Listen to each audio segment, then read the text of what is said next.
Lep pozdrav vsem. Moje ime je Kristina Božič, sem novinarka in me zelo veseli, da sem danes lahko tukaj v vaši družbi, nekako ob otvoritvi oziroma začetku festivala migrantskega filma, predvsem pa na pogovoru Človeški obrazi podnebnih sprememb, vplivi podnebnih sprememb na migracije. Letošnji festival migrantskega filma je že 12. po vrsti, organizira ga Slovenska filantropija.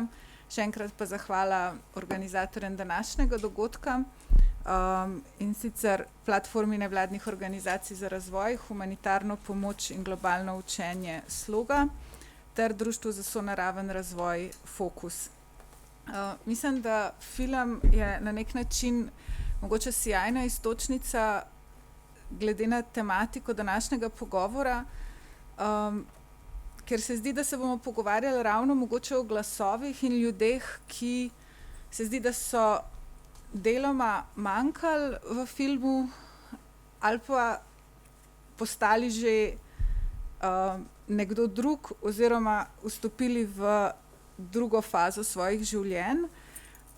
Ker zdi se, da nekaj, kar podnebne spremembe tudi ustvarjajo z migracijami, v katere silijo ljudi, so tudi ljudje, ki so pravzaprav v popolni odvisnosti od obstoječih sistemov. In pogostokrat na nek način brez pravic ali pa z zelo omejenimi pravicami. Glede filma pa mislim, da je fajn, pogledi so večji. Prav je, da različne vidike gibanja obstajajo, ali so uspešni ali niso, je vprašanje, ne? Ampak vseeno mentalno pridaja ni in vsi, ki v različnih del sveta, ki se počutijo izključeni iz nekih sistema, verjetno organizirajo ali samo organizirajo in neke vrste biopolitiko poskušajo uveljaviti ali pa izražajo svojo nesestrinjanje, ne. Kakšenkrat, tako, če sem že kritik, ne, če bi kdo imel svojega otroka, ne, verjetno ni bo priporočal, da bi delal v tiste podjetje, ki dela neke gitare, ne, 3 gitare na dan in redno plačani. Je fajn iz tega pozicija za moralnost, za neke vrste sustainability v obstoječem material, recycle in tako naprej prav spodbujati, ampak hkrati pa je brutalen sistem, tako kot kapitalizem, ni bo dovolj, če jaz proizvajam 2, 3, če proizvajamo samo 10 gitarov, ni bomo mogli vzdrževati plače, ampak je pa v vsem političnem sistemu možno alternativa in na tak način sem ga razumel. Drugo je, v bistvu niti ni vladavina prava je postala, niti ni demokratična, niti ni liberalistična, niti ni socialistična, niti komunistična ni, ampak neki elitizem po mojem, ne, elitizem je prevzel vodenje neke vrste v globalno in potem vsi na nekaj način ali ga nasprotujejo ali pa se kotirajo s tem in zaradi tega je glas ljudstva po mojem zelo daleč ni zaslišan in verjetno večje gibanje prav pride z vseh konca sveta, po mojem.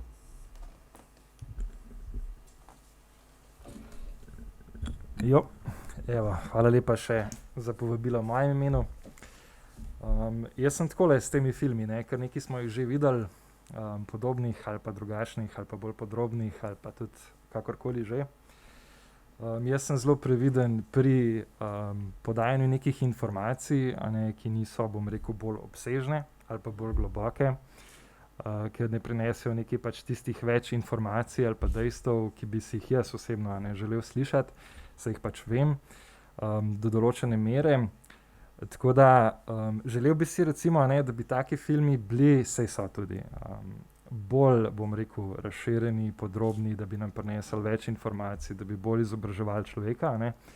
Ker konec koncev, če ti vklopiš recimo inspirational music, a ne, pa te stvari, saj razumem, da so to neke nujnosti, današnjega sveta in današnjega tudi medijskega okolja in izobraževalnega okolja in tako naprej. Ampak mislim, da moramo skupaj s to, bomo rekli, revolucijo, ki se mora zgoditi, se moramo zavedati tudi, da je izobraževanje, da je neko vzpostavljanje ali pa učenje dejstev o okolju in vseh ostalih stvarih, da je nek temelj razvoja naše družbe. Če si res želimo biti zreli, potem moramo zvedeti mogoče majčkeno več, recimo ta film je uvod, potem je pa treba še več pogledati, še več prebrati in se naučiti o teh stvarih. Mislim, to se mi zdi kritično. Zdaj pa jaz sem pravnik, lahko filozofiram tukaj, kakorkoli na široko in v urah o teh stvarih, ampak mogoče sem zelo aktualen, pa se spet navežem na ta film, spet so bili omenjeni odločevalci, tako kot so zdaj že vse povsod se odločevalci odločajo. Tukaj imamo in v Sloveniji, in v Evropski uniji, in po svetu širše, imamo kar precej problemov pri nekem skupnem odločanju o naši prihodnosti. Ljudje, ki si želijo biti slišani, ki stopijo na ulice, ki grejo, pokažejo, kaj pravzaprav želijo, kaj bi po njihovem moglo obveljati ali biti, so pogosto preslišani in to je nekako posledica tudi tega, da smo ta elitizem, ki je bil zdaj že omenjen, nekako pravno institucionalizirali. Da imamo v bistvu pravna pravila, ki omogočajo odločevalcem, da preslišijo naša stališča, naša mnenja, ljudi nasploh. In tukaj ne govorimo o, tukaj sem videl, zelo zanimiv mi je bil ta 25%, to, ki jih rabimo, da se stvar pač obrne ali spremeni.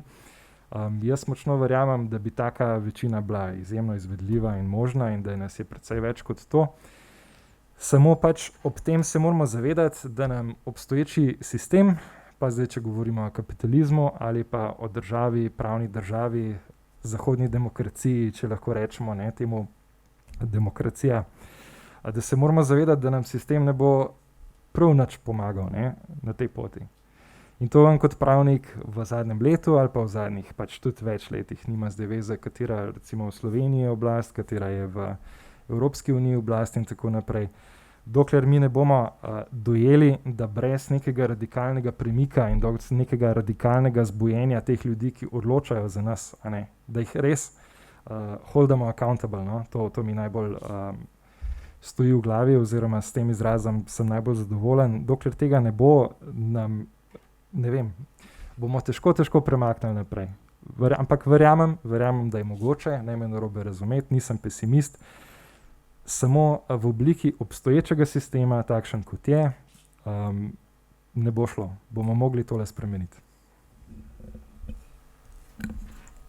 No, če štartamo iz teh 25%, to je lahko seštevek, počasi se že seštevajo, po mojem, ljudje, tako da ni tako enostavno sicer doseči zaradi tega, ker tudi informacije ne pride do vseh, pa konec koncev tudi naš sistem kot tak ni ravno, da bi spodbujal zares aktivno državljanstvo.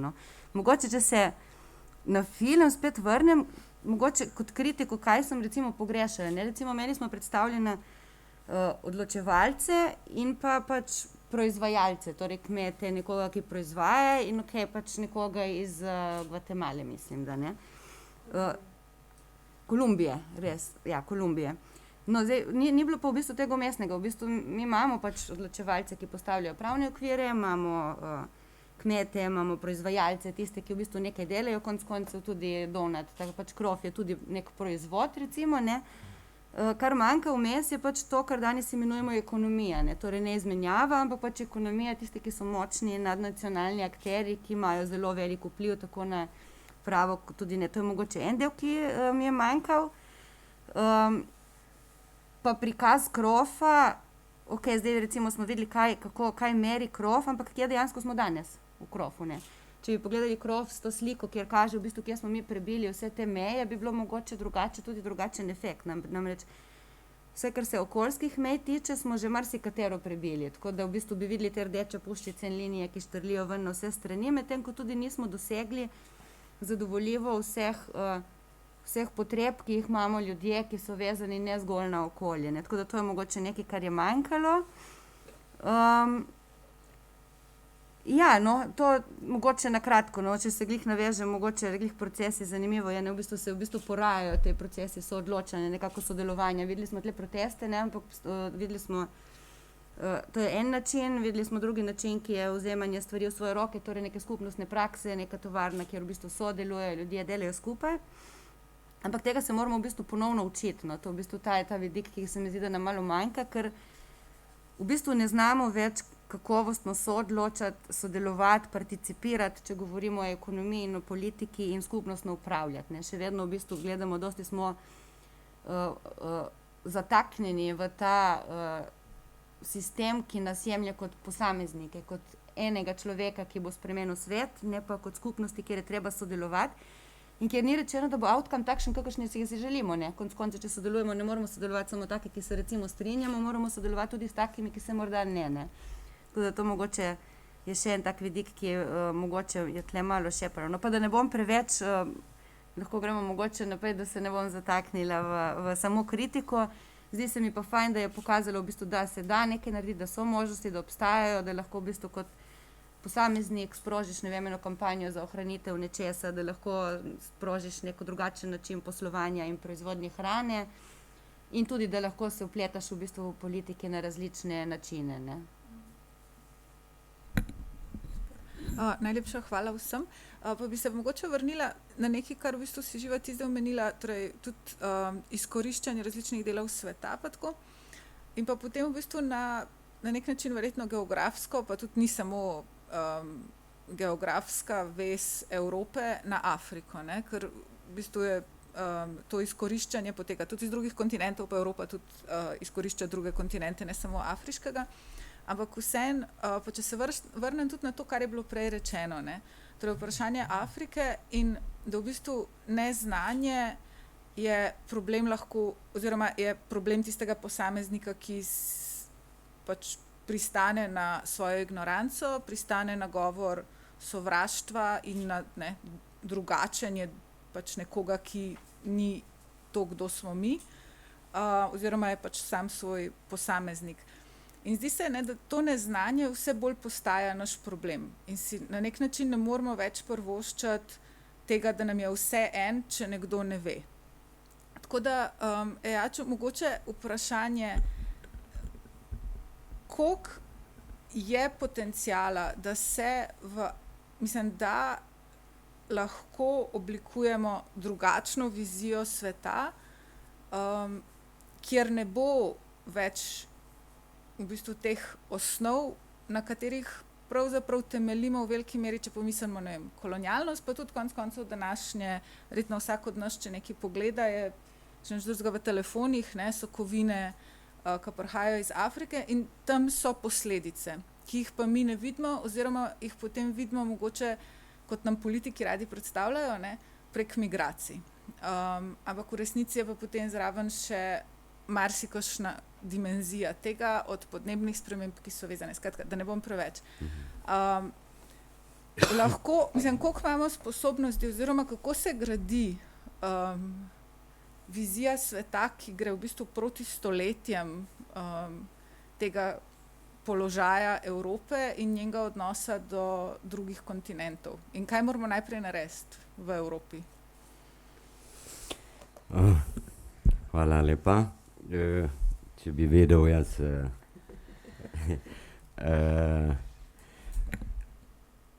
mislim, da je vseeno, ne, da ne bomo pesimisti, ne. Svet je boljše, kot je bilo in še boljše bo, ne. Da razjezimo kapitalistov, ne.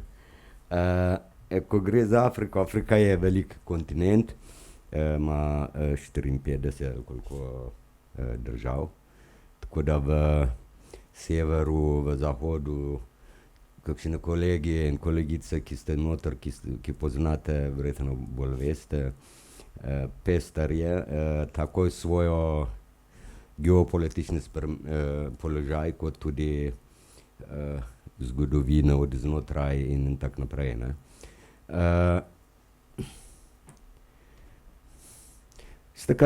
Meni je v bistvu iskreno povedano je, globalizacija po mojem dosti krat karkoli že govorimo, mislim, da je uspelo poražiti, ne? Da vse intelektualci postali poprečje. Ne? Iz Facebooka vzameš, potem predavaš, brez sramu. Zakaj? Zaradi tega verjetno tudi raziskava, nekoč so bili navajeni, nekaj ali država jih da ali ne, pač boljše 3-4 govoriti, kot pa pač, ne. Včasih veljalo raziskava ena kritična, ne, masa, kritično vedenje o nečemu globalno tako, ne, ni v tistem, ki je komfortni con, ampak v tistem, ki je težko, ne, in ljudje, državljani radi berejo in na nekaj način se učijo, ne. Ampak zdaj v zadnjem času pa nekaj vrste sistem podzavestno nas omejuje in enkrat malo salato, naslednjič malo veri, drugič o konferencah in tako naprej in že zaslužimo. Vsi prekariati postali, tudi v znanju, ne. Tako da to je treba nekaj boriti proti temu, po mojem, ne. Vendarle nekaj največje kapital, asset je to, ne. Kar se tiče za Afriko, ja, Afrika kot eni rečejo mlad kontinent in tako naprej, ne vem kaj. Glede na to, da Lucy je v Afriki najstarejša, ne vem zakaj, ne, ampak to je bolj Evropejci, veste zakaj. Zdi se mi, da je kljub večjimi problemi, ima ogromne probleme, ampak kljub temu, mislim, da postopoma neke politične, ekonomske in razne ureditve skuša urejevati, vendar ni mora to, kot je bilo rečeno, danes prihodnost ni bo tako definiran brez sodelovanja vseh.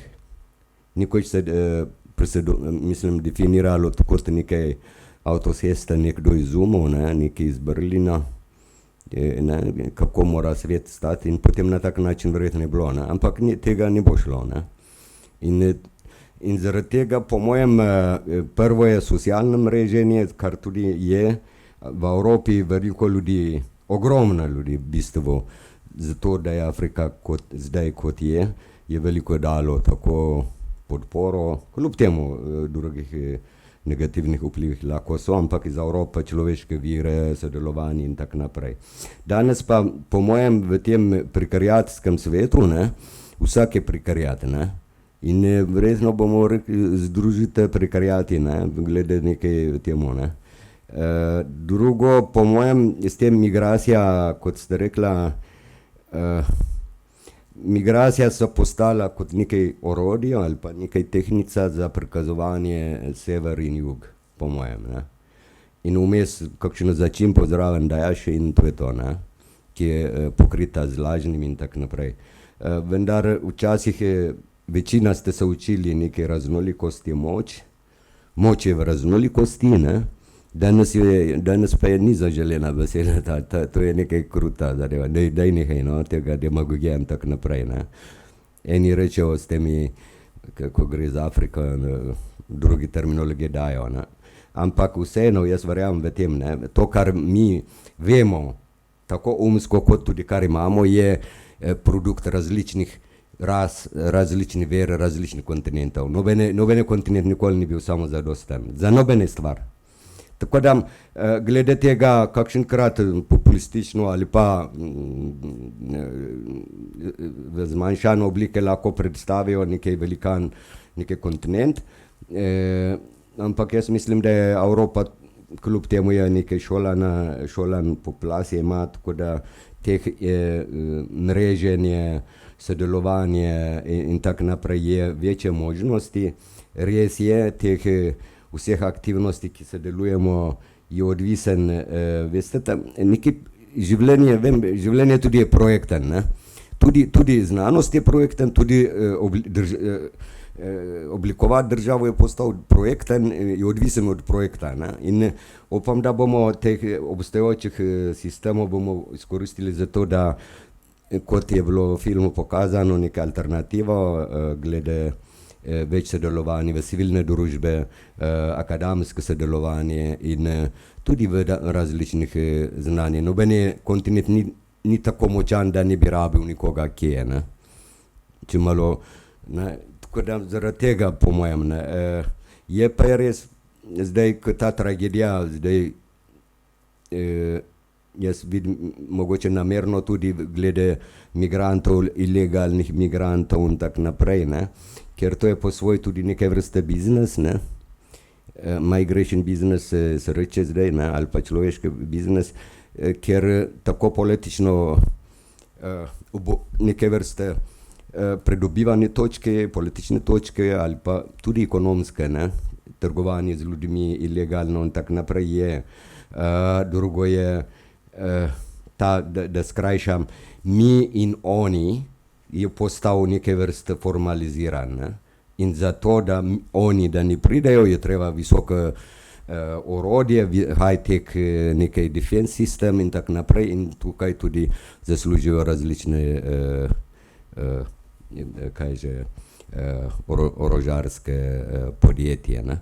Za na konec je bojazen oziroma strah mi je, danes malo, ko sem pogledal, leta 1988 je bilo v svetu približno 16 teh ograja na meji, ne, da ne greš iz vzhoda prvo je bila vzhodni blok, Berlin je bil, ne, in Berlin, ko je padel, je bilo nekje približno tam, ne. Danes je ta številka je do 70, ne, s tem, da so pridružili od Hungarije, Moroko, Slovenije in tako naprej. Tako da ta bo v bodoče verjetno problematičen, ampak mislim, da je ni bo tako težko kot tistih problemov, ki smo imeli nekoč, ne, v primerjavi z druge, tako da. Hvala. Se lahko na to znanje samo navežem še nekaj. V bistvu znanje ni tista stvar, ki jo potrebujemo, ker imamo dovolj informacij, dovolj znanja, dovolj raziskav, dovolj kampanj, da se ne bi mogel človek kje informirati, ne. Tako da v bistvu informacij imamo dovolj, tako da znanje v bistvu o temah, o katerih je govoril film, je relativno enostavno dobiti. Mislim, odgooglaš, greš konec koncev tudi na Facebooku dobiš informacije, to res ni tak problem, ne.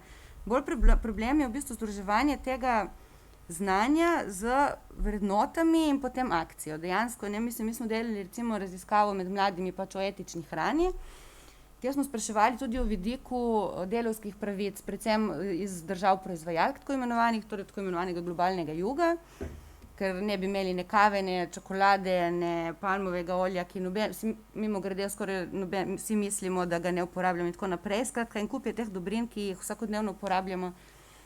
In je prednost pred vidikom delavskih pravic je imel v vidik trajnostne hrane, razumljene iz okoljskega vidika, na primer. Zakaj? Tudi zaradi tega, ker se ta del jemlje kot povezuje z zdravjem, torej nekaj, kar v bistvu tudi meni koristi, ne.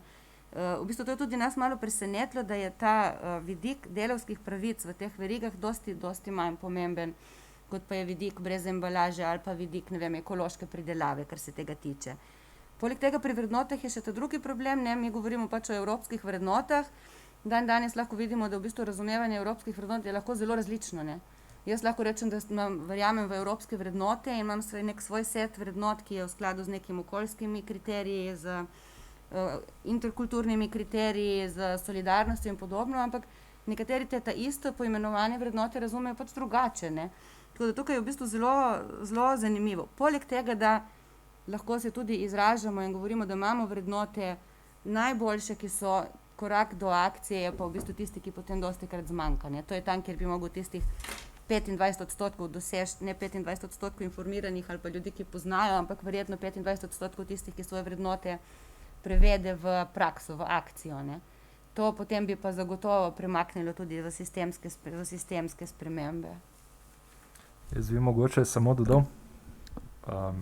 Del vprašanja je bilo, kaj mora Evropa narediti. Absolutno takoj narediti kampanjo, da se po vseh državah naredi elektronsko glasovanje pri volitvah, se pravi elektronsko voljenje. Da se takoj začne z nekim panevropskim spreminjanjem sistema izobraževanja in da se pač nekako do novih generacij, ki še prihajajo.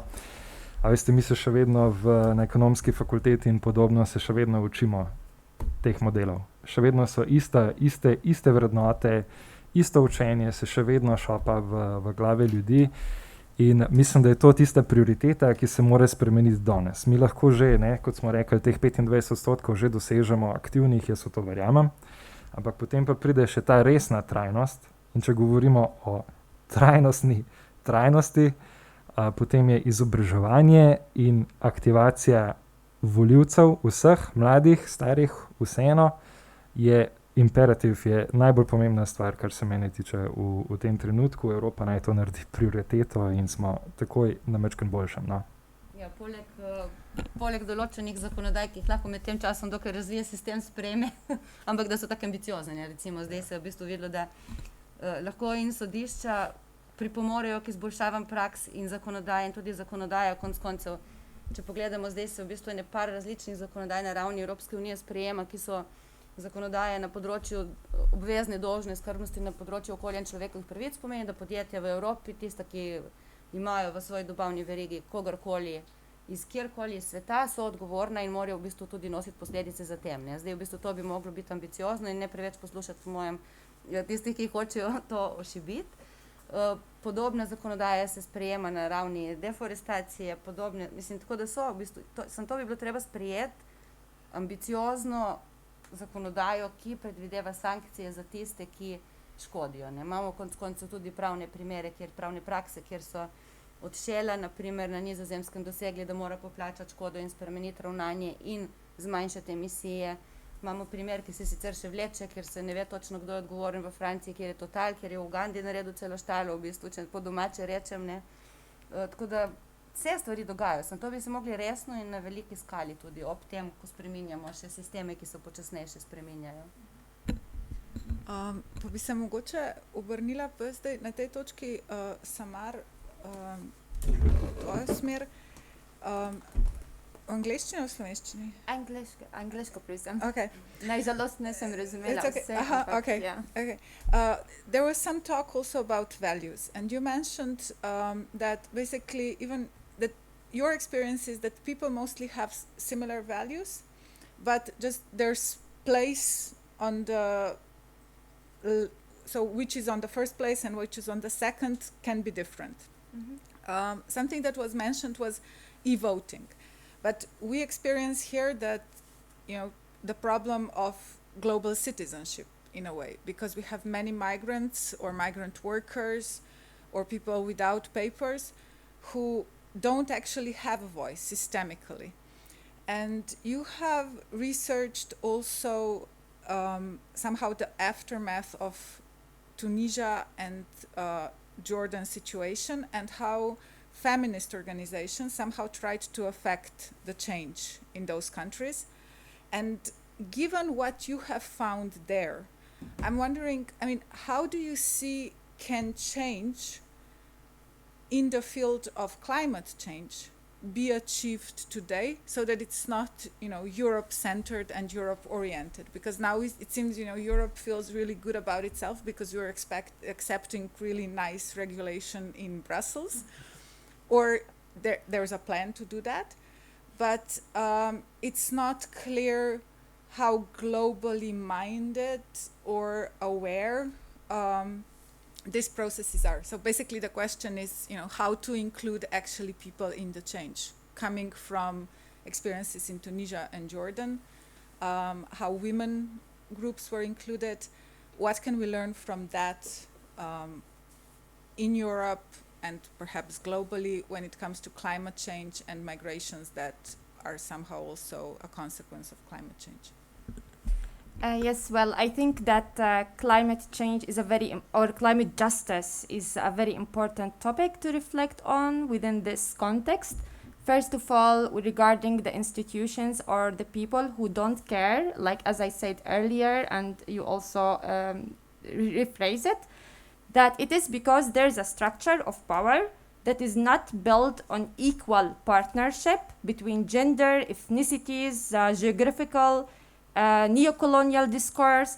There's inequality in a system, and people who are denying the environmental disaster and the climate change are aware of it, but they are denying it because they want to keep this structure as it is, where some people are privileged and some people are less privileged. Now, talking about people who care, but like you said, because when we are tackling the topic of intercultural sensitivity, of course we all want to live in a safe world where we are not subjected of a threat of environmental disaster. But yes, it's true that some people prioritize it and some people put it under another priority. And the solution of this for us as civil society organizations to integrate the climate justice as an inseparable part of all of our social causes and the educational programs that we are advocating for social change, for intercultural inclusion, for gender equality, for gender justice, not to see it as an inseparable topic, but it is an integrated topic in all of our causes. And for this, talking into this power in the neo-colonial discourse, talking about West and East, and the neo-colonial narratives of perceiving everyone on the West and South as less developed or as less aware of the environmentally friendly is the first way to expose it as civil society organizations and to tackle it. And also when we are talking about climate justice, to make sure that climate actions are not missionary. And for this, like just 1 month or 2 months ago, the Unearthed Greenpeace Institution, which is an awardee of a journalist award in the UK, published a very provocative and a manipulative title talking about arms manufacturing in a way which is totally neo-colonial. And it reads like this: manufacturing arms might become more green, from solar submarines to low carbon lasers. And when we are looking to the recent news release of the EU Parliament members just recently in September 2020, some European member parliaments, they addressed their concern that EU, according to the Stockholm Research Peace Institute, from the year 2015 to the year 2019, the EU was the second supplier of arm export in the whole world, just after the United States and after it, Russia, with 26% of global supplying arm export. And who's the most receiving countries are Middle East and North Africa. So if we want to make arms manufacturing and arms production more green, how is this connected to climate justice? To whom these arms are sold? And who are the victims of these arms? And what is the impact of war in Middle East and in North Africa? So instead of making manufacturing arms more green, maybe reducing arms export and cutting this neo-colonial power of making trade and fund and economic interest based on the cost of the environment in other places like Middle East and North Africa. And also talking about it, when we are talking about war and its impact in the environment, it is also clear that again, we are coming back to this equal power, which is also gender is included. Because for example, like in the Ahwar region in Iraq, which is like it used to be an agriculture and a possibility for ecotourism area, where women mostly worked in agricultural crafts for economic independence and to supply their families. Now with the war consequences in Iraq and the horrible impact on climate change and global warming, it is women who are mostly paying for that, losing their jobs, suffering from environmental consequences. And then again, we are using these narratives in neo-colonial discourse, presenting the Western or the imperialist power, hijacking women narratives, using embedded feminism to just nesting colonialism that it's an illusion of a clash between civilization, that the EU is the guardian or the West is a guardian of women's rights, or gender equality, which is not true according to the EU policy of migration as well and integration as well. Because if we look, for example, to the monitoring report that was published by Faces of Migration here in Slovenia, which is run by Povod Institute, it's like a European program, and based on this monitoring report, it says that the economic strategy of migration, for example, in Slovenia, it is based on studying the shortage of human labor and the human resources in the country. So in 2017, talking about third country nationals, most of the employed were men working in manufacturing, working in construction, working in transport. So even if we are talking about the economic migration, it is gender blind because it is built on male dominant field by statistics. And we are not questioning why this dominant field are male dominant field. It's again because of discrimination based on gender roles and gender binarism and gender regimes. But the migration and the opportunity to migrate is giving the priority for the shortage of human resources without taking in consideration that these fields are male dominant by statistics. And then we are creating laws for family reunification, which is discriminatory against women who follow their male partners. They come without job. The family union reunifications in the whole EU, not only in Slovenia, is built on gender inequalities. It is making women dependent on their male partners. Even if you look to integration programs and integration research, you look that we have to integrate migrant women into the society, and it is usually mentioned as a one-way dynamic process because we want the children to be integrated. And this is not part of SDG 5, which is gender equality. Women are an independent human forces by themselves. They should not be treated in relation to motherhood or family or any other thing. So not to their children, that we have to integrate women because of the children's future and the family. This is also positioning the migrant woman into this box. And then later, surprisingly, the laws of the EU create these gender inequalities in migration and integration, but then based on the European Institute for Gender Equality, actually the media is using these stereotypes and prejudice against migrant women to be submissive and passive in a way to fuel discrimination and hatred against migrant groups, that they don't have women's rights, they don't have gender equality. But in reality, the laws that the EU are providing for family reunification programs and for migration is discriminatory based on gender. And if we want to mention gender in migration, for example, gender mainstreaming, sorry, this mask is really horrible. Okay, so if we want to mention also the gender mainstreaming, if it's look to its definition in the United Nations, it is still defined till now as the way the policies and the programs are tackling women and men differently and how they impact women and men differently. There is still no presence of gender non-binarism, of gender queer. So it is still limited within this colonial definition of what is gender, men and women. And there's a whole group of people who are oppressed within the existing system, and they are also in vulnerable situation when environmental disaster happen, when becoming a climate refugee, that is still till this moment is not even covered in the definition of the United Nations of gender mainstreaming.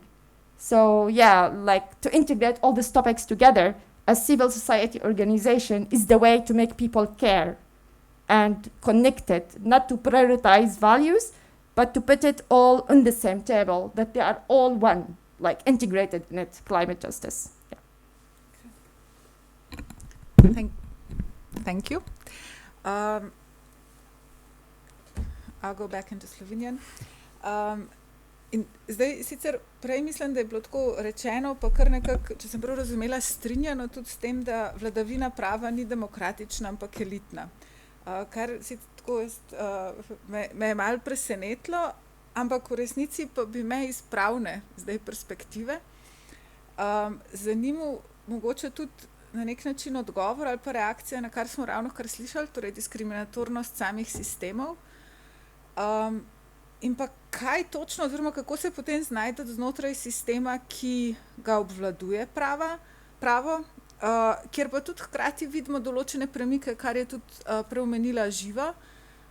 Nekaj, kar ni bilo omenjeno, pa mislim, da je neka taka velika zgodba, odločitev Odbora Združenih narodov za človekove pravice, tej Toyota proti Novi Zelandiji, kjer je prišlo v bistvu do priznanja tega, da države ne smejo vračati ljudi, ki bežijo zaradi tega, ker je njihovo domače okolje uničeno zaradi podnebnih sprememb.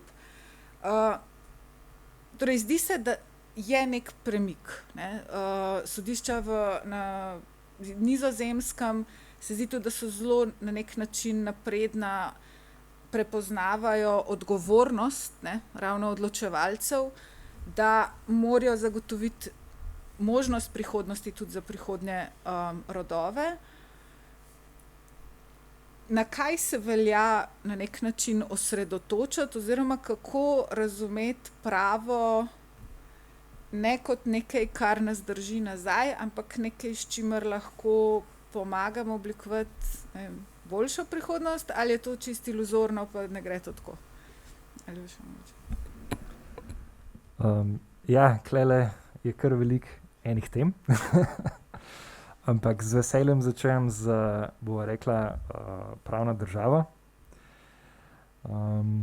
Mi se moramo zavedati, ne, v prvi vrsti, da tako kot gospodarstvo je bilo že omenjeno, ne, ni neka ločena entiteta, ni neki ful se trudimo, ne, da je to nek abstrakt, da je to nek ideal oziroma nekaj, kar je od ljudi ločeno.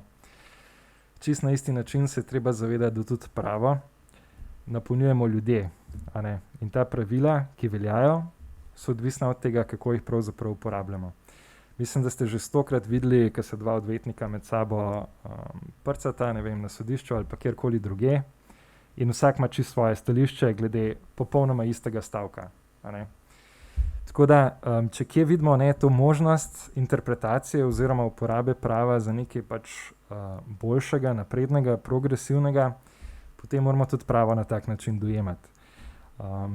Se pravi, razlagajmo si ga progresivno. Nadaljujmo, ne, v okviru tega, kar pač imamo, na nek tak, bom rekel, pozitiven, progresiven način. Dober primer tega res je ta odločitev Odbora Združenih narodov za človekove pravice. Ne. Mi se moramo zavedati, da okoljske migracije oziroma, bom rekel, podnebne migracije, to je nekaj, kar je pravno popolnoma nedefinirano. To so stvari, ki ne obstajajo nikjer na ravni mednarodnega prava, niti na potem ravneh nacionalnih zakonodaj. Se pravi, v nekaterih državah, ki so najbolj prizadete, seveda imajo kakšne takšne določbe, a ne, in akcijske načrte in tako naprej, ampak sicer gledano globalno smo pa zelo slabi, kar se tega tiče, še posebej z vidika mednarodnega prava. In prav ta odločba gospoda Toyota je ena taka zelo zanimiva zgodba, ki bi bilo mogoče fajn razložiti, zakaj se pravzaprav gre. A ne.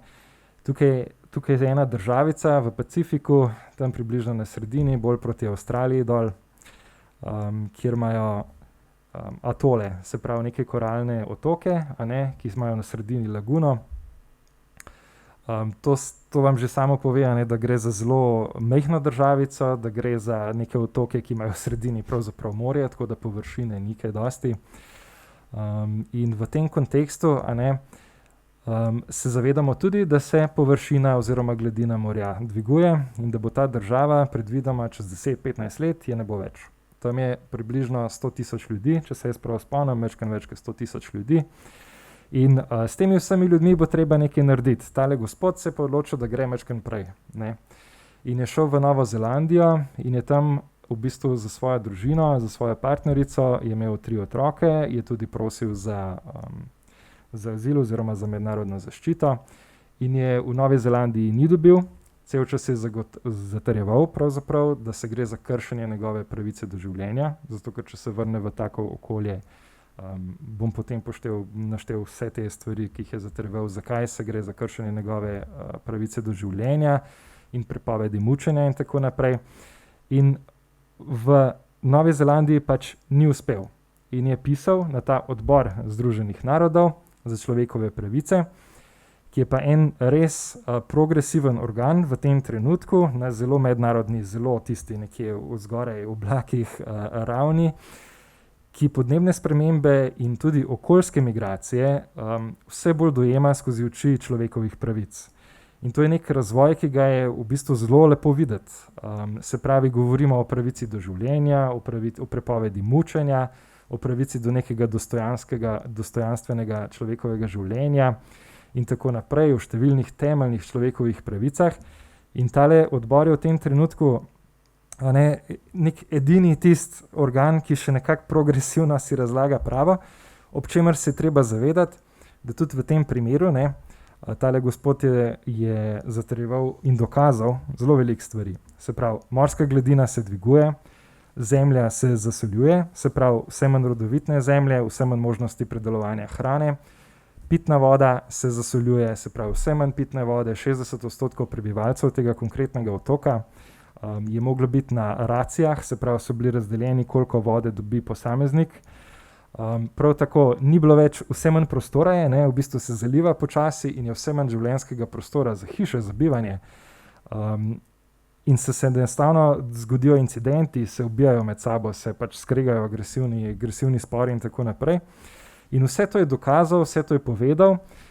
Odbor pa je v bistvu ni, bom rekel, nasprotoval odločitvi Nove Zelandije, se pravi, da ga od Nova Zelandija odločila, da se ga pač vrne v Kiribati.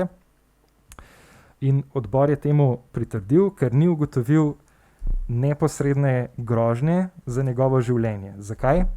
Zato, ker ta država bo obstajala po napovedih še 10 do 15 let. In so rekli, zdaj pa ni neposredne grožnje za življenje tega človeka.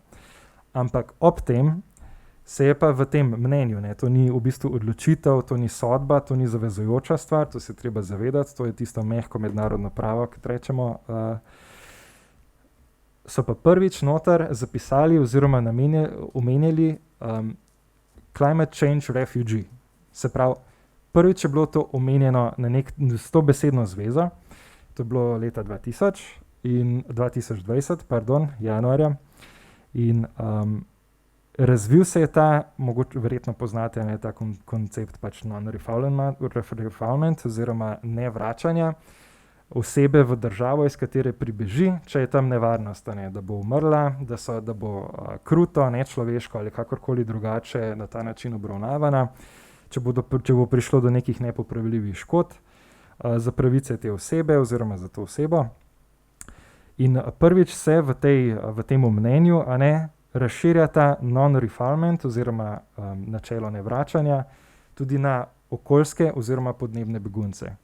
Tako da z tega vidika je ta sodba, mnenje, bomo rekli, nek landmark case, obenem pa še vedno vidimo, kako tradicionalno in kako v bistvu počasi se stvari spreminjajo tudi v pravnem okolju. Zato ker pogoji, da potem je njegovo življenje recimo pa res ogroženo, tukaj govorimo o mednarodnem paktu o državljanskih pravicah, da je pa njegovo življenje res ogroženo, pa mora iti nazaj na Kiribati, tam že doživeti teh 10 do 15 let in se potem, bom rekel, pravno ustrezno, se pravi odobreno z azilom vrniti na Novo Zelandijo oziroma na neko drugo državo, ki ne bo poplavljena do takrat.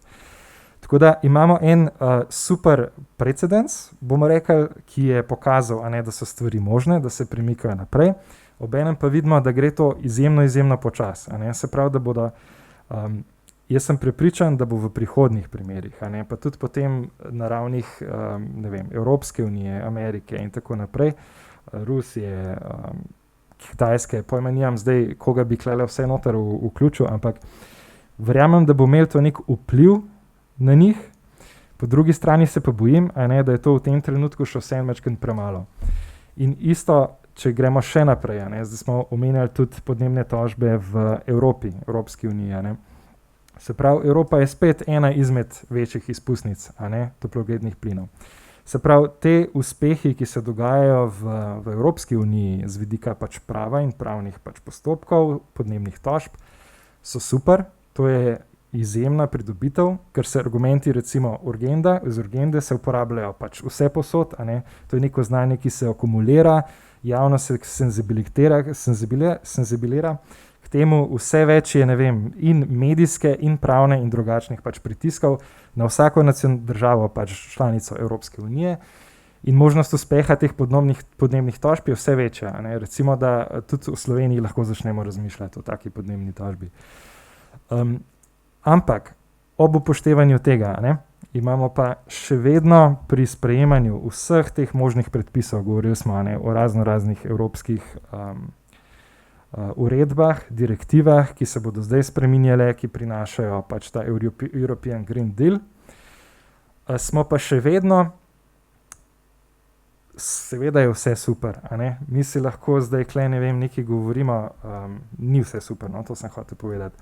Seveda je to pozitivno, je dobro, gremo v neko spremembo naprej, obenem pa se moramo zavedati, da še vedno govorimo o zelenem kapitalu, da govorimo o zeleni rasti, da govorimo o takih stvarih, ki se pravzaprav bodo zdaj manifestirale v pravo.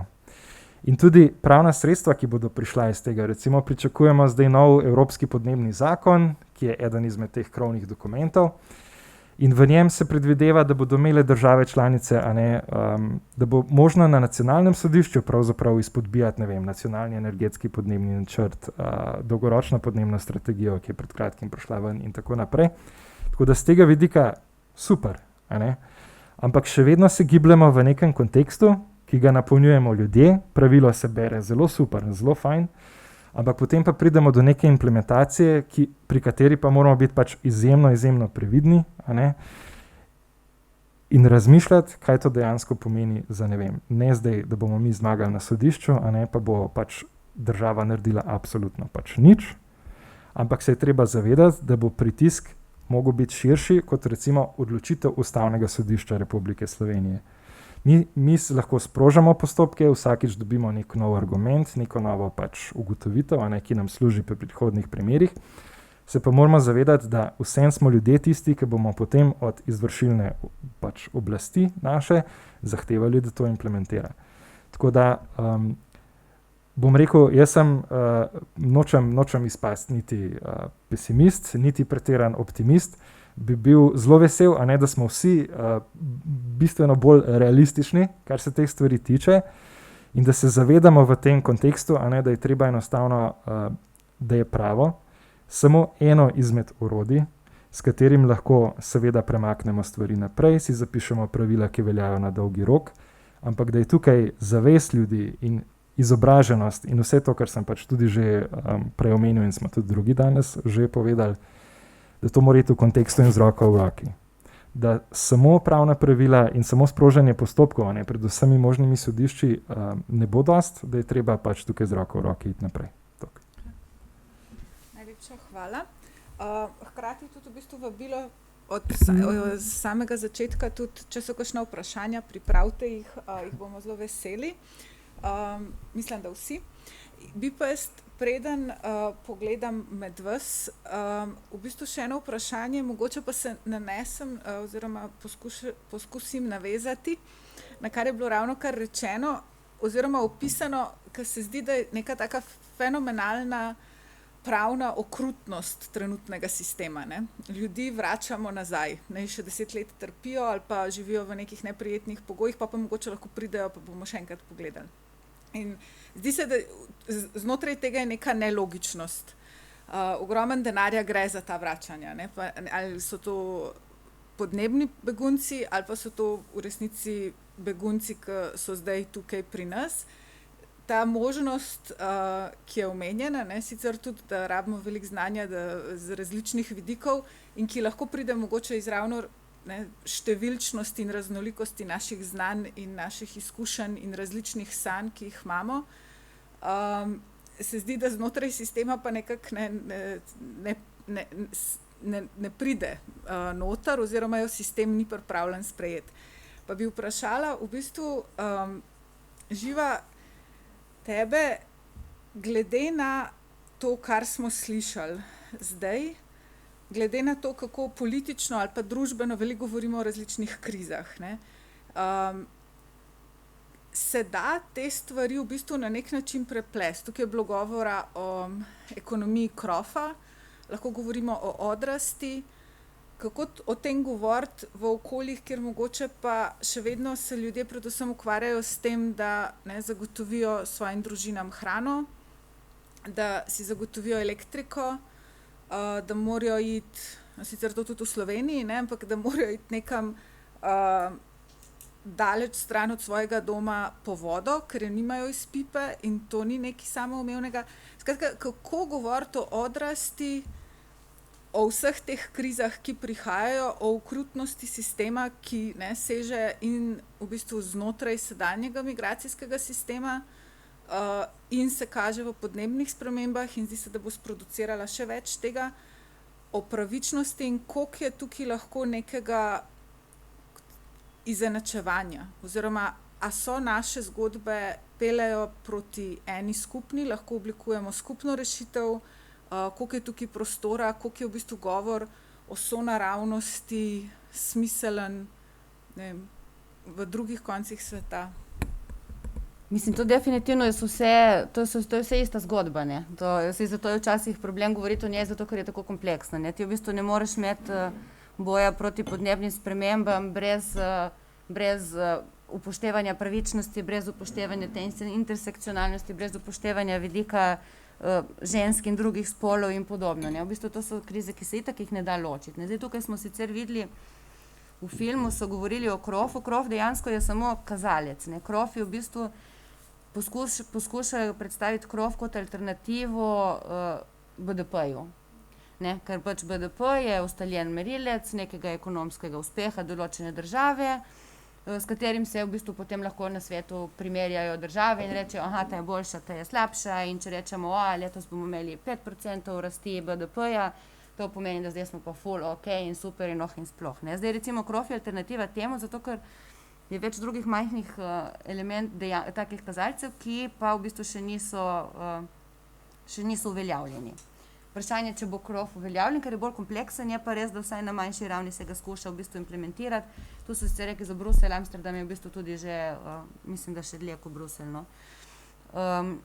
Odrast je pa v bistvu teorija in skup praks, ki govori o tem, da v bistvu naš ekonomski razvojni sistem ne more temeljiti na neprestani rasti. Zato ker rast, kot smo videli, tudi so rekli, kuri ljudi, kuri naravo, kuri v bistvu prihodnost vsem, ki bojo v bistvu za nami, uničuje živali in podobno, ne. Saj zato je to v bistvu tako kompleksno. In govori o tem, da moramo najti sistem, kjer bomo lahko dostojno živeli na ravni enega planeta. Mislim, preko različnih raziskav, mislim, jaz sem zdaj zelo poenostavila.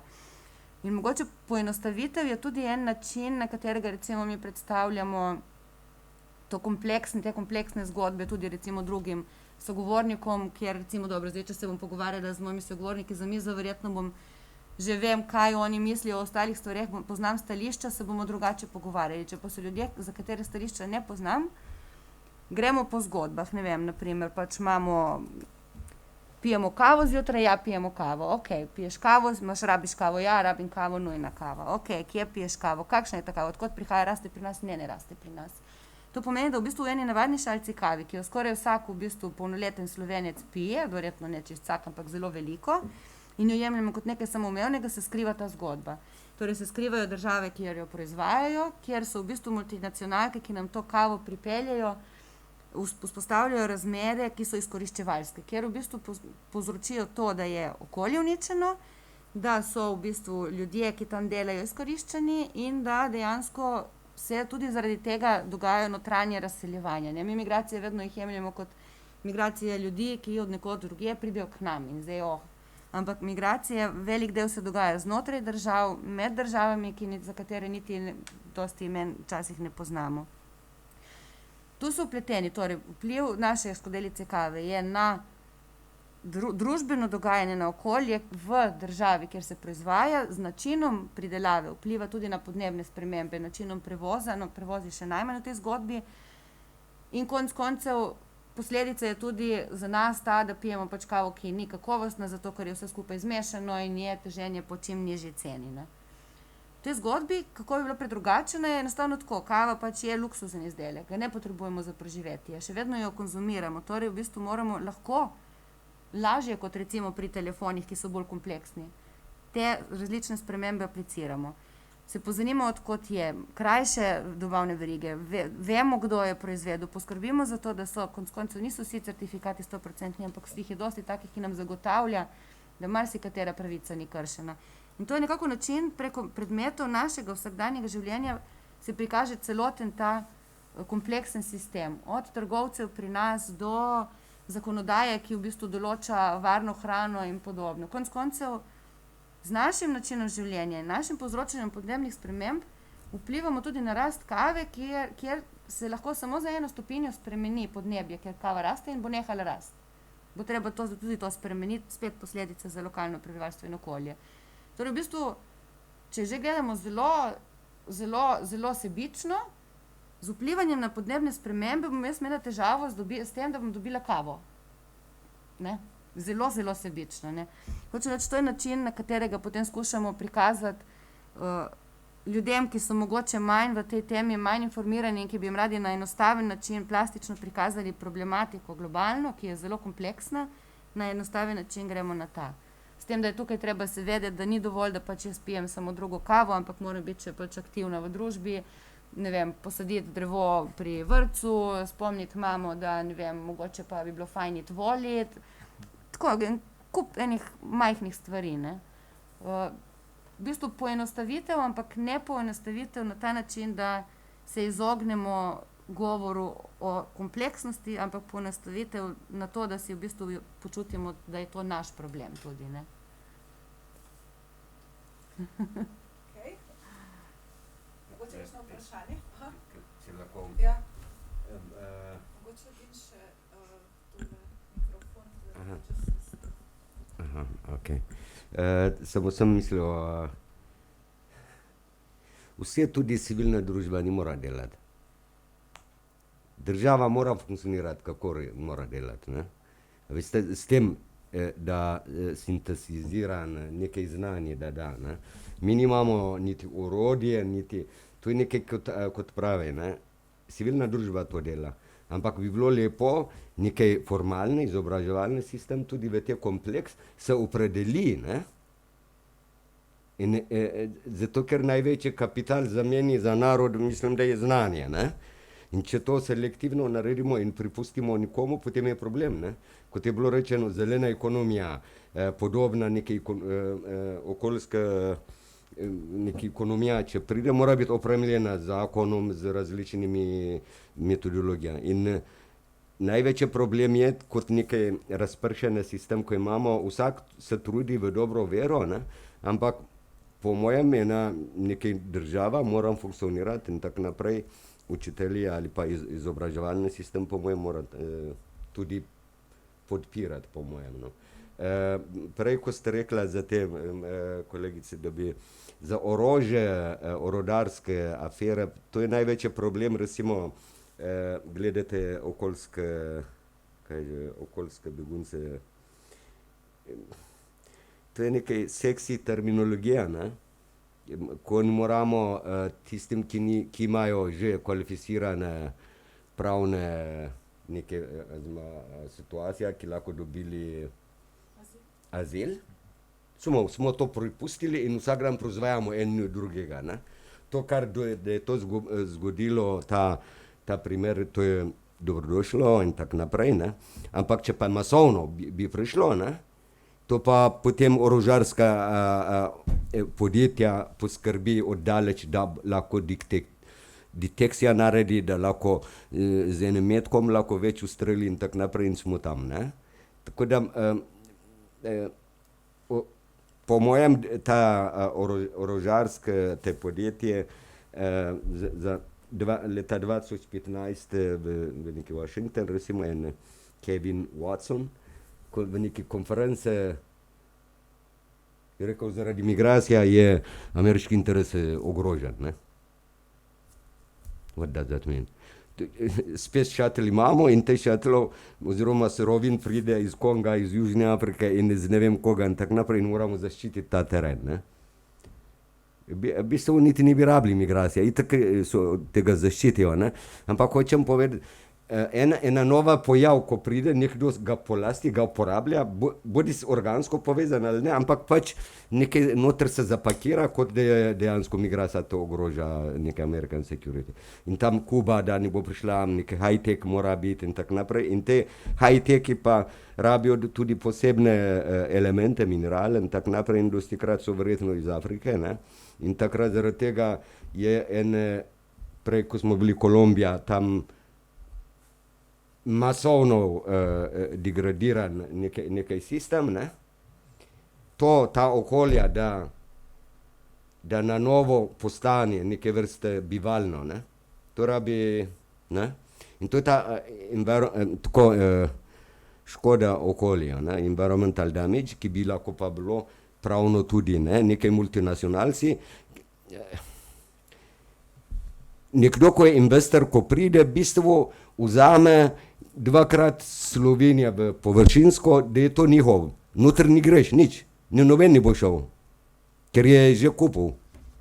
In tam noter marsikaj lahko naredi. In teh problematičov, breme in tako naprej, kot smo rekli, verjetno je fajn, jaz verjamem tudi v Evropi, v te debate, k demokratizacija, ozih civilne družbe in tako naprej in bi bilo verjetno več povečati to temo, ne? In pričakujem, da bo tako tudi nadaljevalo, ne? Kar ste prej ena vrednota, ste rekla, nekaj enakost spolov in tako naprej. Kar je dobro za Evropa, verjetno je dobro za kjerkoli, ne? Če to je ženska enakost, človekova pravica in tako naprej, ni to edino evropska vrednota, ampak univerzalna vrednota je, ne? Ta demokracija, freedom of, mislim, svoboda govora, enakost spolov in tako naprej. In teh verjetno se razširi in se ve tudi, da je tako, ne? Včasih kakšenkrat se proda, kot da je to otok, neki kontinent, ki je po naključju se našlo nekaj ene genialne terminologije, da je to evropska vrednota. Ta evropska vrednota je posod. Globalna vrednota je vsak človek verjetno, kjerkoli, če mu dobi priložnost in to naredi, ima to pravico. In iz univerzalne pravice pač se reče evropska vrednota, vendar tega sigurno ni enako. To moram priznati v določene stvari, zato se reče trajnostni, SDG, kako se reče trajnostnega cilj trajnostnega razvoja 2030. V bistvu vsaka država bi morala teh različnih točkah enakost in tako naprej, ni kot parola pa kliše, pa kar nekaj je, ne? Ampak prav na občinah, v regionalnih, tudi v verskih ustanovah, ni samo v Evropi, posod, ne? In tega verjetno več resursov moramo narediti in verjetno se dela tudi kakšni hitrejše, kakšni manj, ne? Je pa vrednota tudi, se učimo od drugih, drugi tudi se učijo od Evrope, po mojem, ne? Jaz ravno, ko si omenil cilje trajnostnega razvoja, mogoče tudi te cilje bi potrebovali v bistvu malo bolj radikalno spremembo, ker so še vedno sistem, ki ga imamo, malce preoblečen v malček bolj zeleno, pa malček bolj pravično, ampak ne predstavljajo dejansko res spremembe v smeri, ki bi bila nujna, ne. Če že govorimo o odraslim sistemu, ki skozi hoče več in več, v bistvu en izmed ciljev ravno to govori, predvideva gospodarsko rast pač v neskončno. Seveda morajo nekatere države imeti gospodarsko rast tudi po današnjih merilih, zaradi tega, ker pač določene institucionalne mreže niso vzpostavljene, ne, ampak na splošno pa to ne more biti globalni cilj, ne. Zato je mogoče ena izmed rešitev ravno povezovanje z organizacijami različnimi globalnega juga, ne, da v bistvu upoštevamo in slišimo ta glas, ne, da se v bistvu pogovarjamo mi o tem, kaj je za njih najboljše, ne. In se mi zdi, da je to mreženje, povezovanje z organizacijami, ker v vseh državah po svetu se dogajajo raziskave, obtožbe, preiskovanja, sodelovanja in ta vidik nam lahko da razumevanje te globalne mogoče komponente. Ne? Samo verjetno dostop do vode je globalni izziv na jugu, v Afriki in tako naprej. Tega vsi morate zavedati in prispevate karkoli v vedenju. Ni karitasko nekaj dinar, ampak umsko, kako hitrejše se da narediti. In tukaj pa je, kot moderatorka pregovorila, tukaj enakost, ni to enakost kot nekaj, ampak dejansko poklicno, ne? Da je ženska umre med tem, ko rodi. To je taka tragedija. Ne? Je pa v času milenijski razvoj, mislim, da veliko držav je dalo velik napredek, res ena vibe pozitivne energije bila v času prvo slovensko predsedovanje. Ta MDG je bil velik res, vsaka država poročala, ampak še zmeraj je težava še ostalo. Na koncu, kot ste rekli prej, včasih je problem, ne? Recimo, če hočeš dostop do elektrike vsi, da ne bi ljudi primoga delali in tako naprej. Ne? In dostikrat imamo občutek, sej iz perspektive Afrike, moraš po mojem zadovoljiti drugim, ne? Zato, da lahko imaš elektrika tudi. To jaz iz Etiopije, to se vidi v teh jez, ki Etiopija gradi, ne, na Nilu, in drugi državi hočejo biti nekaj kosček od tega oblast ali pa vhunirani in tako naprej, če tega nimate, ni boste imeli in tako naprej. In to je taka škoda, ne, ki bo zmanjšal te okoljske vplive, razne green gas in tako naprej bo zmanjšal, ampak največji dostop vsak bi imel v Etiopiji, 120 milijonov ljudi, ampak v tem je prišlo do politične obračunavanje in ni nujno, da ta jez je bil zgrajen, sami državljani so prispevali, zato ker niso mogli posojilo dobiti iz World Bank, ampak svoje. Ampak hočem povedati, ni dovolj, da mi se zmenimo pa gremo, ne vem, solarni sistem v Ljubljani naredimo. Po mojem nekdo mora, kaj bo delal tisti, ki prodaja elektriko, veš, bo rekel, dej nekaj, ne? Mi imamo elektriko, bomo prodali. In tukaj pride, tudi v nacionalnem nivoju, kaj šele na mednarodnem. Tako da, to je ta problem, ampak verjamem, veliko oseb ste tukaj, prispevate, da bo življenje boljše, kot je bilo, ampak meni, da ženske grejo 6 ur iskat vode, mladi, in na poti tudi marsikaj se zgodi. Tako da tega je do 2040, mislim, da določene državi so dali sil, da bo eno črpalko, ki je nekaj visoka matematika, ne? Ampak z državnim sodelovanjem z vami, z vsemi se da tudi večji napredek narediti, kot je bilo rečeno, evropsko zunanjo politiko tudi zdaj, ko v času Slovenija pripravlja predsedovati. Upam, da bomo še več glasni in tako naprej. Hvala. No, tudi v času predsedovanja Slovenije se tudi v Sloveniji moramo boriti za čisto pitno vodo. Ja.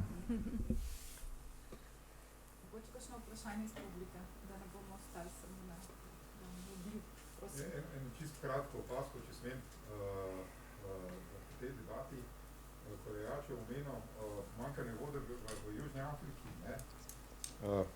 Hvala lepa. Ko je Jače omenil pomanjkanje vode v Južni Afriki, recimo v Johannesburgu lansko leto, pa govorimo o večmilijonskem mestu, ne? Je ta veliki nivelizator, ki ga klimatske spremembe prinašajo, se kaže tudi recimo v Barceloni. Ne? Tudi Barcelona si ne more zagotoviti pitne vode v dovoljšni količini in tudi tam ima še regionalni spor, ne? Zaradi tega, ker sosednja pokrajina noče dati vode, zaradi tega, ker je njeno kmetijstvo odvisno od vode. Ne? In seveda ena bogata dežela, kot je Katalonija, zgradi desalinacijsko napravo zato, da zagotavlja vodo tudi zaradi pritiska turizma in tako naprej, zato da lahko ekonomija laufa naprej. Ampak ta nivelizacija med Johannesburgom, Barcelono in jezerskim, ki ostaja brez vode, oziroma ker se prisotnost vode v Alpah seveda znižuje, ne, pada, ne, tam, kjer je nekoč tradicionalno bila, je ni več,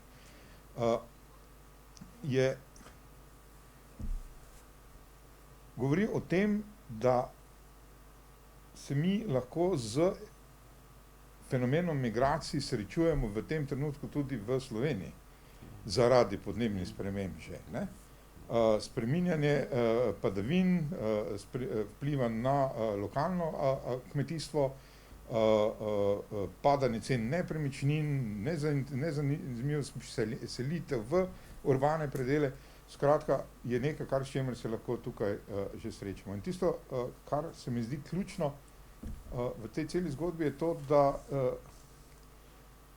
mi imamo v tem trenutku inštrumentarij, s katerim na globalni ravni lahko delamo, in to je dejansko dogovor o ciljih trajnostnega razvoja, sodelovanje, krepitev multilateralizma, krepitev globalne solidarnosti, prenove tudi teh institucij, ki so nastale po drugi svetovni vojni, skladno z zahtevami, ki jih pred nas postavljajo podnebne spremembe, in pravzaprav v tem lahko vidimo tudi že osnutek tega, rekel, tudi političnega programa, če bi kdo želel to takoj poimenovati. To make a point,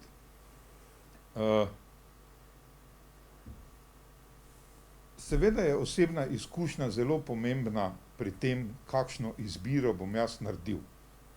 In iti po vodo 6 ur je osebna izkušnja, ki pove, da nimaš veliko izbire. Dokler je za mojega otroka največji stres to, da mora iti po Coca-Colo v 2 km oddaljeno trgovino, ne verjamem, da bo njena izbira takšna, ki bi zahtevala neko globinsko spremembo. Za nas to pomeni, rekel, zelo velik izziv.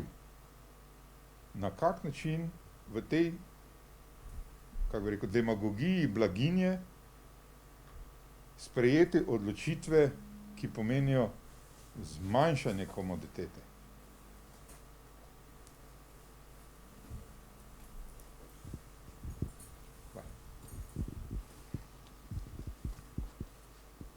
Mislim, če govoriš o nivoju individualnih komoditet, naprimer, tukaj se v bistvu govori, recimo, če govorimo o konceptu od rastlin, ne govori o znižanju kakovosti življenja, ne govori o kakovostnem in dostojnem življenju, ampak v omejitvah enega planeta s spoštovanjem dostojanstva vseh, ne. To samo pomeni v bistvu sicer ne ozelenenja, to ne pomeni, da pač namesto Coca-Cole v plastenki zdaj bo kupovala eko kolo v isti plastenki, ne, ampak pač bo pomenilo, da ne bo kupila, ne, sploh plastenke, veš, pač gre za spremembo, ker jaz mislim, da ta plastenka Coca-Cole ne vpliva bistveno na kakovost življenja. In to je princip, ki v bistvu se lahko aplicira tudi drugam. Torej, razmisliti o tem, kaj je tisto, kar ti pomeni kakovost življenja, je to res to, da grem jaz, ne vem, po kavo v lonček in jo spijem na kolesu, ali pomeni kakovost življenja, da jaz kakovostno kavo se usedem in jo spijem, magari v 1 minuti, v šalčki, ki se potem ponovno opere.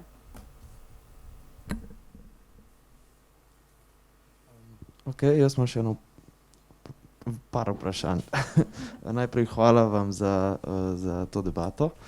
And Samar, I'm not sure if I have a question for you, or actually maybe add on top of what you said about attitudes that are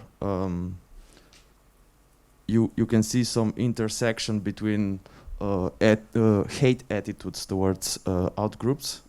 I would like to add that I think big part of it is a problem of ideologies nowadays, because so for example capitalistic ideology, where the real knowledge, the universities and so on, they are having less power, and more people think, okay, I can make money with just selling online and whatever. And we saw what happened in America. So there was an attack on the government in the end, you know. So we see these conspiracy theories growing around the world, and I think this is one big problem because people have a really hard time testing reality, and then when they can't test reality, people come and abuse this, and then they sell them these wrong ideas about life. So I added this to you. So now I go on. I'd like to also say, okay, so Živa, govorili smo o tem, kako se mi pogovarjamo, ne, kako bi v bistvu pomagali državam tretjega sveta, in mislim, jaz se strinjam in moramo pomagati, ampak se mi zdi, da še bolj pomembno je, da se tudi vprašamo, kaj bo Evropa sploh naredila, da se v bistvu oddolži, ne. So, ker v bistvu vemo, da imamo največ masla na glavi, ne, in pa pač preko slej tudi države tretjega sveta to, mislim, če ne že vedo, ne, in v bistvu prišel bo to čas, ne, ko bo treba pač tehtati, ne, kdo je največ kriv, kdo je pač največ prispeval, in se mi zdi, da bo treba na tak način se v bistvu začeti treba pogovarjati. Bi pa še eno stvar bi dodal, glede teh pravnih zadev tudi, se mi zdi, da bi pravo moglo narediti dosti iz tega vidika, zato ker čeprav gremo bottom up, ne, pa pač se trudimo, imamo vrtičke itd., enostavno ni fair konkurenca, ne. Torej, če zdaj jaz se trudim delati lokalno, pa nekdo preseli proizvodnjo na Kitajsko, pa ima 6-krat višji profit, ne, pač ta denar lahko vlaga tudi drugami, tako tudi hitreje prosperira, ne, tako da dokler ni nekih regulativ, enostavno ta postopek je zelo oviran, no. Jaz mislim, da iniciative so, ampak enostavno morajo tudi biti fair pot tudi za nas, ki si to želimo po tej poti iti. Glede ozaveščanja javnosti se mi zdi, da moramo začeti prav pač v izobraževalnem sistemu in pa začeti pri mladih in iz tega iti potem na starejše, ker bo pač to ful lažje. In pa še ena stvar je pa to, ki se v Sloveniji tako počutimo, ne, pač, da smo majhni, pa da bomo že nekako, ne, se skrili, ne, pa ne bomo se borili s podnebnimi spremembami, pač tako, oziroma da bojo drugi reševali. Se mi zdi pač, da moramo na to gledati podobno, kot si ti, mogoče Aljoša, predstavil tisti case, ne. Slovenija je lahko pač peskovnik, ne. Slovenija je lahko pomemben precedens in v bistvu ena ful majhna stvar, ne, lahko potem, kot je recimo Greta, ne, lahko pač potem zavrti to kolesje družbenih sprememb. Tako da se mi zdi, da moramo tako tudi mogoče Slovence nagovarjati, ne, da pač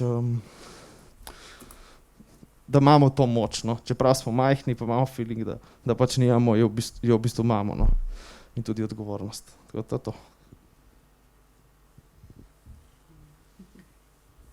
Mogoče kratke replike, maybe short replies if you feel like, and I think we're slowly running out of time, so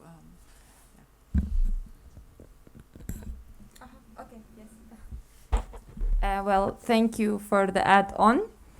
And I also think that the way forward is to integrate climate justice in our different causes to challenge the existing oppression and to change the system built on inequalities and to integrate our causes. Like, for example, one of the recent citizens' initiative for the European Commission was ruled in favor by the European Court, but then it was declined or refused by the EU Commission. And it was about stopping, this happened on May this year, 2021. And this proposal and citizens' initiative proposal was to stop importing goods from the Israeli settlement in the occupied Palestinian territories.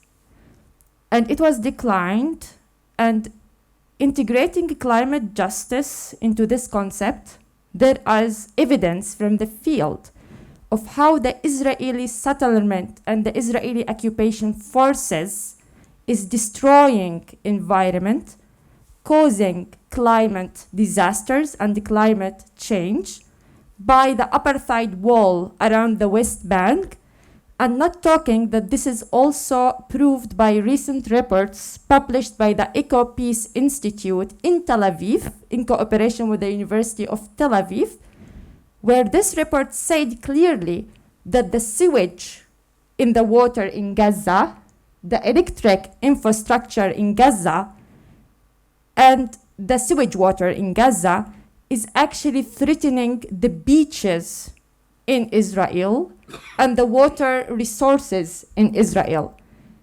But this report from the Tel Aviv University did not mention the cause of the sewage water in Gaza.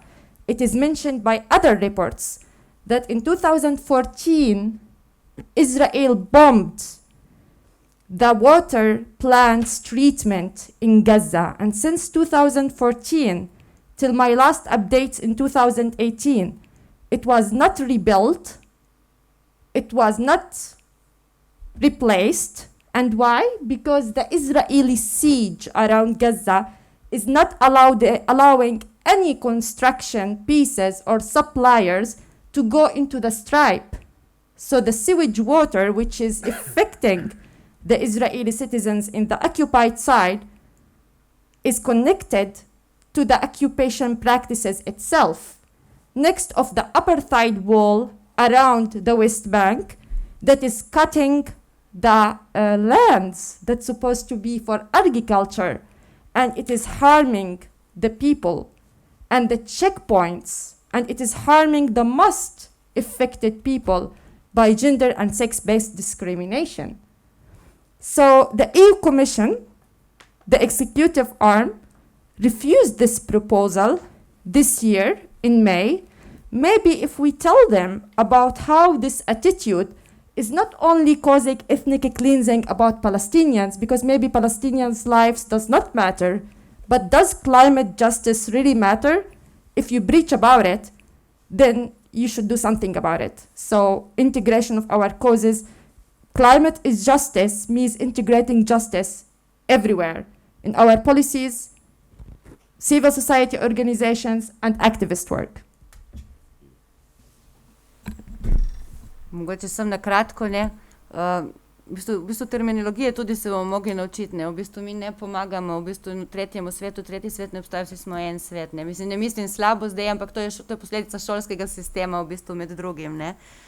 Ko smo mi tisti, ki smo razviti in pomagamo tretjemu svetu. Ne, pomembno je sodelovanje, pomembno je zavedanje, da smo v bistvu vsi skupaj en svet, kjer sodelujemo in kjer je zgodovinska odgovornost, ki si jo omenil, zelo pomembna, ne. Recimo pri podnebnih pogajanjih je bila to ves čas tema, ki je prihajala v ospredje, torej zgodovinska odgovornost za že povzročene podnebne spremembe, ki se že dogajajo v veliki večini leži v severni Evropi, v Evropi in v Severni Ameriki. To je dejstvo, ne, mislim, je neizpodbitno, pa si lahko mečemo pesek v oči in rečemo, ja, Kitajska ima toliko več emisij zdaj kot Evropa in tako naprej, ampak dejstvo je, da v bistvu zgodovinska krivda je v teh dveh enotah našega sveta, ne, in se nekako to daje naprej, ne.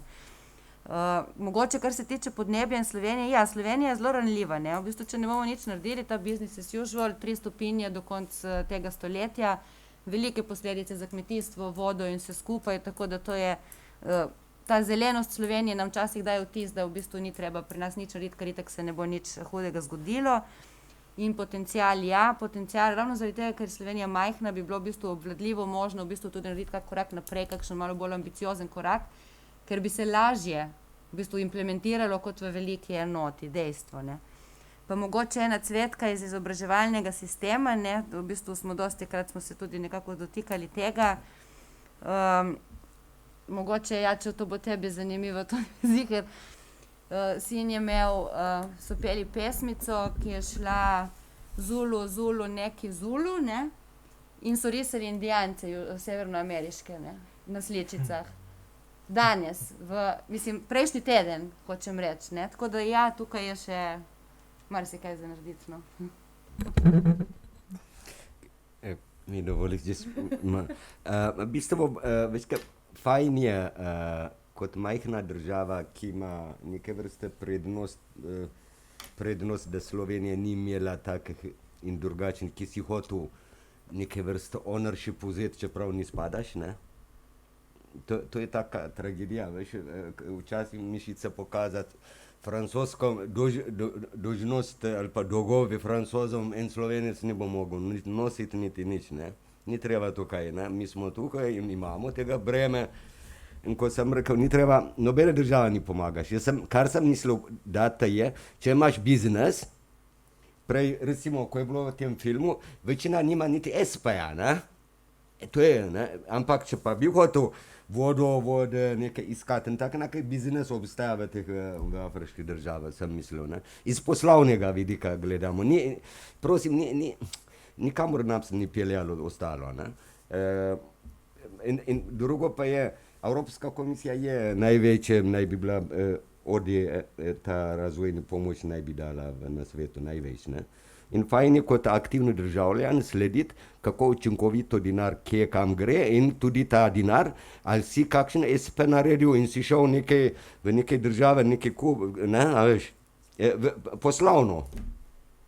Zato sem mislil, ni to preko molitve ali pa preko nekaj iz ene kave bom dal malo nekaj v šparušek. Ni tega, ampak bolj business. There is something to do big things, ja. Opportunity so. Zato pa, kot je rekla, v znanju tudi moramo biti odprti, namesto ste Juri, Muri in tako naprej, ki radi to govorite, ne, meni pa je breme. Ker Slovenija can be, it doesn't need that shit actually. Okay, zelo hiter. Ko si govoril o v bistvu zaprtih okoljih, ne, se pravi neko zaključeno krožno gospodarstvo v nekem pač zaprtem okolju, ne. Evropska unija se do določene mere, no, zdaj čisto aktualen, tega zaveda, se sprejemajo neke v bistvu predpisi, ki bodo zdaj vrednotili, ne, kaj gre ven in kaj gre not. Vsaj z vidika pač toplogrednih plinov. Tako da to je, mislim, absolutno, jaz mislim, da to mora biti implementiran tudi na precej širši ravni, kar se hrane tiče, kar se tiče kmetijstva in vseh teh stvari, da se pač ve, kaj gre ven, kaj gre not. Kar sem pa sam še hotel dodati, glede teh malih držav, ne, mi smo ena izmed unih držav, ki se smatra manjka odstotek prispevka toplogrednih plinov na svetovni ravni. Ampak se je treba zavedati, da te države, ne, mislim, da je odstotek ali 2%, ki so pod tem, skupaj prispevamo 30 ali pa 40%. Ne me držati za čisto besedo, ampak to je približno realna vrednost in to, da mi v Sloveniji nič ne naredimo, smo v bistvu totalno sfaljen argument. Samo to. Super.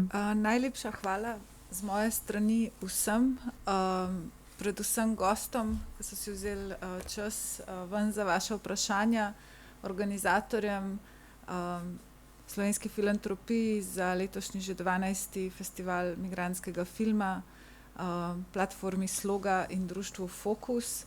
Vsem vam za vaš čas. Jaz si bom malo posodila tudi besede Samar. Naj bo boj skupen in naj se gradi okolje pravičnosti. Najlepša hvala in naj bodo dnevi čim bolj človeški še naprej.